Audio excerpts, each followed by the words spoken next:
Уулубуз жетип калды. Үйлөнтөлү деп атабыз. Биз дагы башкалардай болуп, небере эркелетсек дейбиз. Алмазбы? Ал аскерде эмес беле? Ой, аскерден келген. Ошондуктан эртерээк үйлөнтүп коелу деп атабыз. Биз кыз дагы издеп караштырып койдук. Теге кошунабыз Калипанын кызы жакшы келин болчу да. Ал мектепте окуйт го? Ал эресеге жетип калды. Тың кыз. Бизге баатыр балдарды төрөп берет. Андан ары окуп эмне кылат? Кудайга шүгүр. Бизде мал десең мал бар, кирешебиз жакшы. Ал кыз эч нерседен кем болбойт.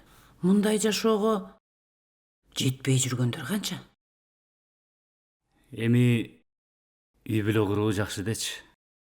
Бирок ар нерсенин өз убактысы болгону жакшы. Мына мен көптөгөн жаш жубайлардын никесин кыйып батамды бердим. Тилекке каршы так ошол эрте үй бүлө кургандар бат эле ажырашып кетип атат. Куфун деген араб тилинен которгондо үй бүлөдөгү тең укуктуулук дегенди билдирет. Аялы, күйөөсү экөө тең, маданий жана интеллектуалдык өнүгүү жагынан бирдей болушу керек. Үй бүлө бекем болуш керек. Алардын сүйлөшө турган темасы бир болуш керек. Үй бүлө бекем болуш үчүн экөө тең даанышман болушу керек. 19-кылымдагы Осмон халифатында үй бүлө мыйзамында кыз бала 18-ге чыккычакты үй бүлө курууга акысы жок деп айтылган. Анын үстүнө азыр жаңы мыйзам кабыл алынган. Жашы жетелектердин никесин кыйуу кылмыш катары кабыл алынат. Эми кандай кылса жакшы болоорун ата энеси жакшы билет да. Кантип эле биз уулубузга жамандык каалайлы? Баары бир туура эмес. Бул иште шашкан болбойт. Силер небере жытын жыттайлы деп атасыңар. Бирок наристелердин өлүмү дагы ошол жаш кыздардын арасында болуп атканы бизди өкүндүрөт. Эне дагы, бала дагы экөө тең жабыркап калат. Анда биз башка имамга баралы, сөзгө келе турган бирөөнү табалы. Мен адамкерчиликтен тышкары мыйзам чегинде да иш алып барам. Ал эми мыйзамда болсо 18 жашка чейинки жаштардын никесин кыюуга тыюу салынган. Буга баш ийбеген имамдар да, буга жол берген ата энелер дагы кылмыш жоопкерчилигине тартылып, 3 жылдан 5 жылга чейин эркинен ажыратылат.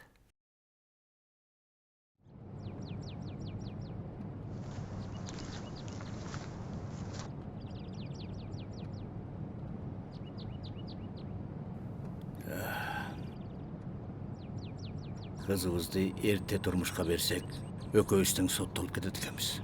Өзүң укпадыңбы? Ушу азыркыга чейин эч ким деле соттолгон жокко. Бизди дагы ата энебиз ушинтип үйлөнтүшпөдү беле? Мыйзам турбайбы? Мына карасаң, газетага дагы жазышыптыр. Эгер сени соттоп жиберсе, биз кантип жашайбыз? Кое туралычы. Ошо да. Чын эле азыр заман такыр өзгөрүп кетти. Мурдагыдай эмес. Балким чын эле эски салттар менен жашаганга болбой калгандыр. Балким кое турарбыз. Мейли. Ата апа, чай кайнады. Чай ичип аласыздарбы? Жүр. Үй бүлө кодекси 14-берененин 3-пункту. Нике курагы жөнүндө ушул кодекстин талаптарын бузууда күнөөлүү адамдар Кыргыз Республикасынын мыйзамдарына ылайык жоопкерчилик тартышат. Кылмыш кодекси 155-берененин 1-пункту. Нике курагы жөнүндө мыйзамдарды бузуу менен ага карата никеге туруу боюнча диний каада жасалган адамдын ата энелери, аларды алмаштыруучу адамдар. Никеге туруу боюнча диний каада жасаган адам, ошого тете жашы жетпеген менен никеге туруу боюнча диний каада жасалган жашы жеткен адам 3 жылдан 5 жылга чейинки мөөнөттө эркиндигинен ажыратууга жазаланат.